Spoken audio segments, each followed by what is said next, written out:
Hey guys, so today I'm going to show you how to make a galaxy background in IbisPaint X. So first what you want to do is you want to like say, I guess you could do this airbrush. So yeah, you can use like an airbrush. I recommend using like an airbrush to make like a galaxy background because like it's like really easy to do that.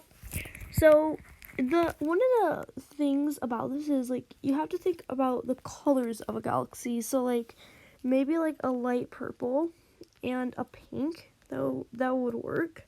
So and then there's also like blending, so you gotta do that.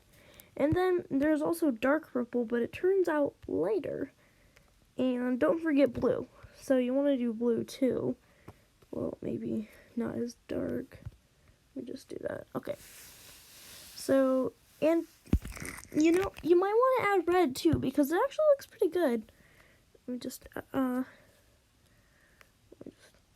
we go. Okay, so just a little bit of red. There we go. Just a little bit of red. So it's actually pretty easy to make a galaxy background.